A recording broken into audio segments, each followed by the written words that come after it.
छत्रपती शिवाजी महाराजांनी 27 वर्ष ज्या किल्ल्यावरून राज्यकारभार केला त्या किल्ल्याचं नाव तुम्हाला माहिती आहे का? तो किल्ला कोणत्या तालुक्यात आहे हे तुम्हाला माहिती आहे का? तो किल्ला आणि त्याच्यासोबत दुसरा एक किल्ला की ज्या किल्ल्यावर रायरेश्वराच्या मंदिरात शिवरायांनी आपल्या करंगळीचं रक्त वाहून स्वराज्याची शपथ घेतली होती, तो सुद्धा किल्ला कोणत्या तालुक्यात आहे आपल्याला माहिती आहे का?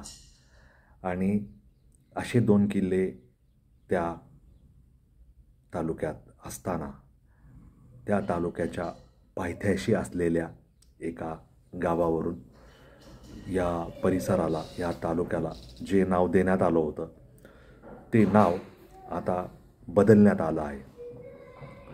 तुमच्या लक्षात आलं आहे का की मी नेमकं कशाबद्दल बोलतो आहे?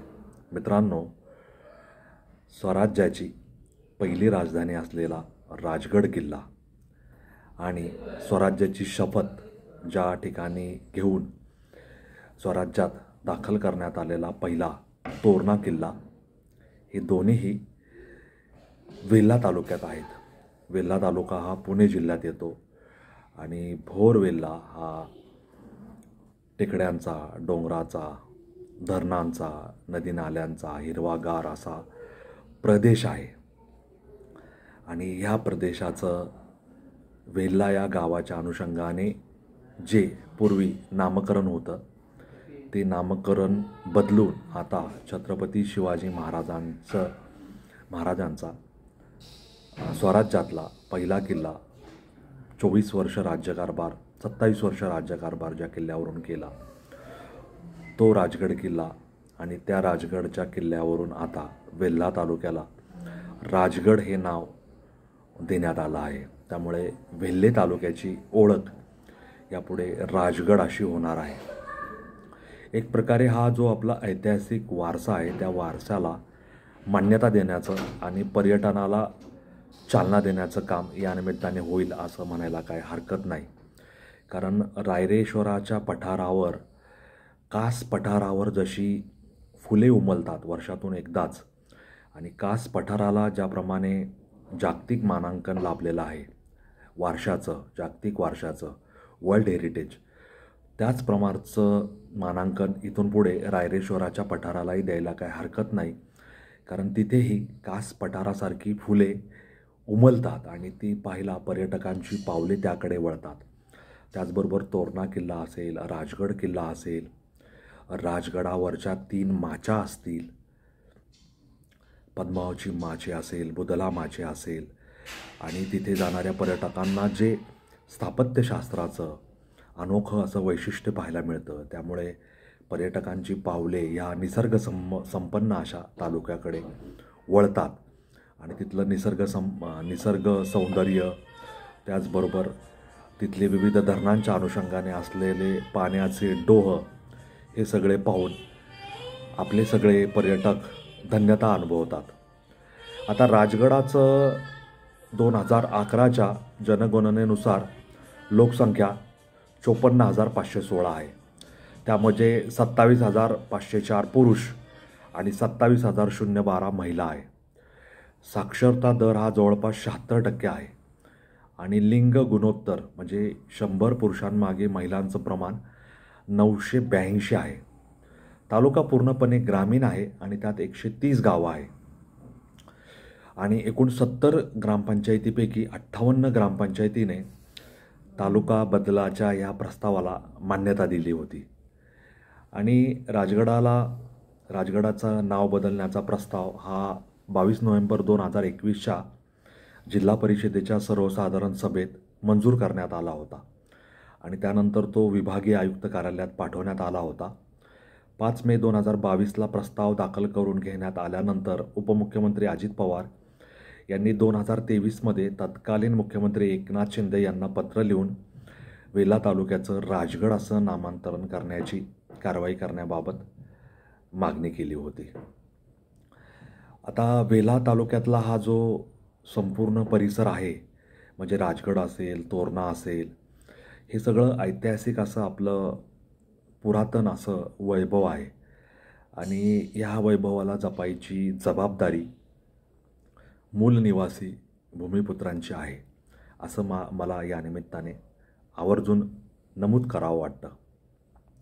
कारण भोरवेल्ला ही पुणे जिल्ह्याच्या सीमेवरची गावं आहेत. कारण पलीकडे रायगड, त्याच्यानंतर साताऱ्याची हद्द लागून आहे. आणि हा जो प्रदेश आहे, हा प्रदेश पुढे वाई मार्गे हा महाबळेश्वरच्या दिशेने जाणारा आणि महाबळेश्वर, प्रतापगड, ज्याला आपण जावळीचं खोरं म्हणतो, त्या खोऱ्यांना स्पर्श करणारा असा आहे. आणि ह्या प्रदेशातच स्वराज्याची मुहूर्तमेढ रोवली गेली होती, स्वराज्याचा कारभार चालला होता.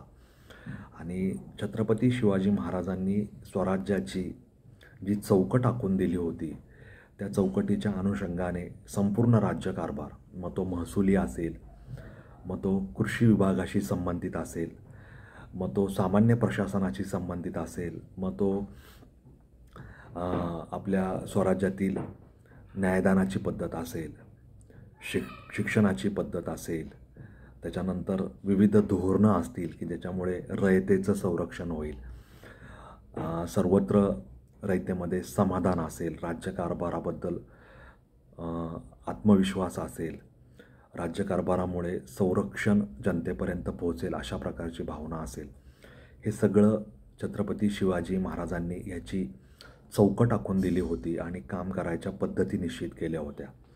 त्यामुळे या परिसराचं महत्त्व अनन्यसाधारण आहे. आता अनेक लोक असं म्हणू शकतात की नामकरणाने काय साध्य होतं, नामांतराने काय साध्य होतं.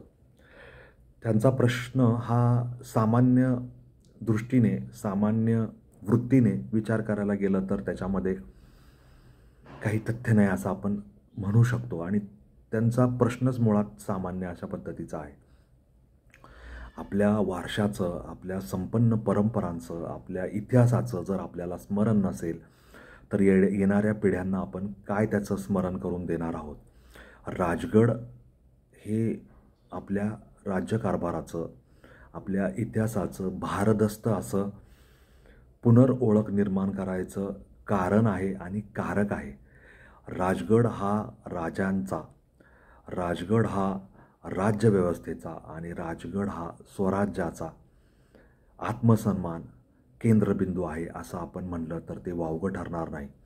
राजगडाकडून नंतर रायगडाकडे प्रयाण झालं. राज असेल किंवा राय असेल, ह्याच्यामध्ये रयत हा प्राधान्याचा शब्द आहे. त्याच्यानंतर राजा हा नंतरचा शब्द आहे.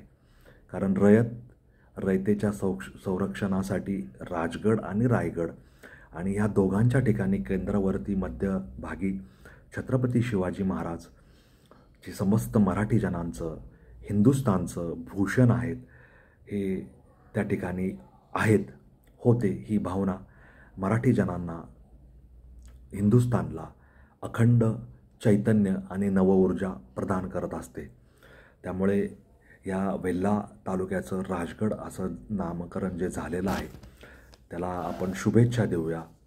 याला सर्व मंजुऱ्या मिळालेल्या आहेत. आता कागदोपत्री राजगड असं नोंदवण्यात येणार आहे. त्यामुळे वेल्हा तालुका, राजगड तालुका ही ज्यांच्या पूर्वजांची भूमी आहे त्या समस्त लोकांना ही अभिमानाची बाब आहे. आणि मला इथे नमूद करायला आनंद होतो की आमचे पूर्वजसुद्धा कधी काळी वेल्हा तालुक्याचे निवासी होते. वेल्हा तालुक्याच्या विविध शासकीय दप्तरात आमच्या पूर्वजांच्या नावांच्या नोंदी अजूनही पाहायला मिळतील.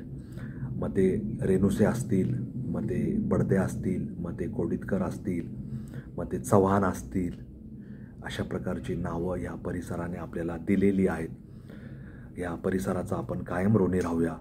आणि वेल्हे आता राजगड झाला आहे त्याबद्दल केंद्र शासनाचं, राज्य शासनाचं, प्रशासनाला धन्यवाद देऊया.